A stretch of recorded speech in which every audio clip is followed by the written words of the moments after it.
நண்பா உங்கள் எல்லாருக்கும் வணக்கம். நம்மளுடைய ஏதாச்சும் அப்ளிகேஷன்லையோ வெப்சைட்லையோ ஒரு ஃபோட்டோவை அப்டேட் பண்ணும் போது இல்லை வாட்ஸ்அப் ஸ்டேட்டஸ் அப்டேட் பண்ணும் போது ஃபோட்டோஸ் கூட பார்த்திங்கன்னா அதிகமான எம்பியில் இருந்துச்சுன்னா என்னாகும், அந்த ஃபோட்டோ கூட பிளர் ஆகி உடையும். இதனால் பார்த்திங்கன்னா குவாலிட்டி கிளியரன்ஸ் அப்டேட் ஆகாது. கிளியராக தெரியாது. ஏன்னா இதுக்கு முன்னாடி நம்ம மைவித்திரி அப்ளிகேஷனில் பார்த்திங்கன்னா கேவைஸ் அப்டேட் பண்ணியிருந்தேன் நண்பா. இதில் அப்டேட் பண்ணதுக்கு பேன் கார்டு வெரிஃபிகேஷன் தேவைப்பட்டுச்சு. இதுக்கு முன்னாடி பார்த்திங்கன்னா பேன் கார்டு ஃபோட்டோவை கிராப் பண்ணி அப்படியே அப்டேட் பண்ணியிருந்தாங்க. ஏன்னா நிறைய பேர் 1 MB 2 MB அதுபோல் அதிகமான எம்பியில் இருந்துச்சுன்னா அந்த ஃபோட்டோ சப்போர்ட் ஆகிருக்காது, அப்லோடும் ஆகிருக்காது. இதை பண்ணுறதுக்கு நம்மளுடைய நண்பர் சப்ஸ்கிரைபர்ஸ் பார்த்திங்கன்னா நண்பா ஏதாச்சும் கம்ப்ரெஸ் பண்ணுற போல் ஏதாச்சும் ஒரு அப்ளிகேஷன் இருந்தால் சொல்லுங்கள் நண்பா அப்படின்னு சொல்லிட்டு கேட்டிருந்தார். அவருக்காக பார்த்திங்கன்னா சூப்பரான ஒரு அப்ளிகேஷன் சொல்கிறேன். நீங்கள் யாராச்சும் ஃபோட்டோவோ இல்லை வீடியோவோ கம்ப்ரெஸ் பண்ண தந்தால் இந்த ஒரு அப்ளிகேஷனை கம்ப்ரெஸ் பண்ணி யூஸ் பண்ணிக்கிங்க நண்பா. சூப்பராக இருக்குது. நான் ட்ரை பண்ணி பார்க்குறப்போ நல்ல குவாலிட்டியாகவும் நல்லா க்யூராகவும் அதிகமான குவாலிட்டியில் கம்மியான கேபிள் ஈஸியாக கம்ப்ரெஸ் பண்ணி எக்ஸ்போர்ட்டும் பண்ணிக்க முடியுது. அப்ளிகேஷனை நீங்கள் டவுன்லோட் பண்ண தந்தால் ப்ளேஸ்டர் உள்ள அப்ளிகேஷனை ஓப்பன் பண்ணிக்கிங்க நண்பா. அப்ளிகேஷனை ஓப்பன் பண்ணி மேலே பாட்டமில் பார்த்தீங்கன்னா LIT ஃபோட்டோ கம்ப்ரெஸ்னு சர்ச் பண்ணுங்கள்.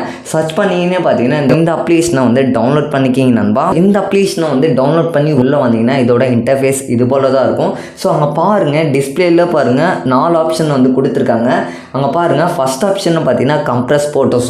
நீங்கள் ஏதாச்சும் ஃபோட்டோ கம்ப்ரெஸ் பண்ண தந்தால் இந்த ஆப்ஷனை கிளிக் பண்ணி ஃபோட்டோ கம்ப்ரெஸ் பண்ணிக்க முடியும்.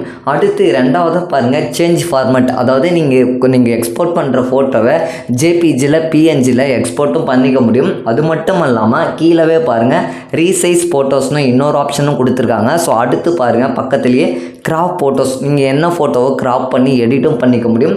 நமக்கு இப்போ நம்ம என்ன பண்ண போகிறோம்னா ஃபோட்டோவை கம்ப்ரெஸ் பண்ண போகிறோம். அதாவது நம்ம என்ன ஃபோட்டோ அதிகமான எம்பியில் இருக்கோ அதை நம்ம கேபியில் கன்வெர்ட் பண்ணுற போல் கம்ப்ரெஸ் பண்ண போகிறோம். அதை பண்ணுறதுக்கு ஃபஸ்ட் ஆப்ஷனை கிளிக் பண்ணிக்கிங்க. கம்ப்ரெஸ் ஃபோட்டோஸ்னு இருக்குல்ல, அந்த ஃபஸ்ட் ஆப்ஷனை கிளிக் பண்ணிக்கிங்க. கிளிக் பண்ணிங்கன்னு பார்த்தீங்கன்னா அது உங்களுடைய கேலரிக்குள்ளார போகும்.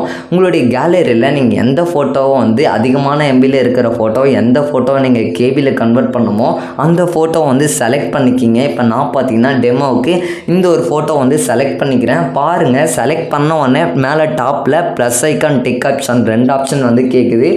பக்கத்துலேயே ரைட் சைடில் பார்த்தீங்கன்னா டிக் ஆப்ஷன் இருக்குது. அதை டிக் பண்ணிக்கிங்க. பாருங்கள், டிக் பண்ண உடனே அடுத்தது பார்த்தீங்கன்னா கம்ப்ரெஸ் மோடு குவாலிட்டி சைஸ்ன்னு 2 ஆப்ஷன் கொடுத்துருக்காங்க. உங்களுக்கு குவாலிட்டியில் எந்த பர்சன்டேஜ்ட்டியாக கன்வெர்ட் பண்ணணுமோ அந்த பர்சன்டேஜில் நம்ம இங்கேவே செலக்ட் பண்ணிக்க முடியும். இப்போ நான் பார்த்தீங்கன்னா ஒரு 80% செலக்ட் பண்ணிக்கிறேன். பக்கத்துலேயே பாருங்கள் சைஸ்ன்னு ஒரு ஆப்ஷன் இருக்குது. சைஸ்னால் நீங்கள் கேபியில் கம்ப்ரெஸ் பண்ணோம். இப்போ நான் பார்த்தீங்கன்னா ஒரு 61 கேபியில் கம்ப்ரெஸ் பண்ணிக்கிறேன். இதுவே பாருங்கள் மெயின்டெனன்ஸ் ரெசல்யூஷன் ஒரு ஆப்ஷன் கொடுத்துருக்காங்கல்ல. அதை எனபிள் பண்ணி ஆன் பண்ணிக்கிங்க. ஆன் பண்ண உடனே கீழே பாருங்கள் ஸ்டார்ட் கம்பேரிசிங்னு இருக்கும். அதை கிளிக் பண்ணி எக்ஸ்போர்ட் பண்ணிக்கிங்க.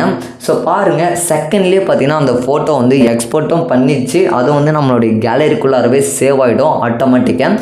இதை நீங்கள் மைவித்ரேட்ஸில் கேவைஸ் அப்டேட் பண்ணும்போது ஈஸியாக நிறைய பேர் பார்த்தீங்கன்னா மைவித்ரேட்ஸில் அப்டேட் பண்ணும்போது கேவைஸ்லாம் அதிகமான எம்பியில் இருந்துச்சுன்னா அப்டேட் ஆகிருக்காது.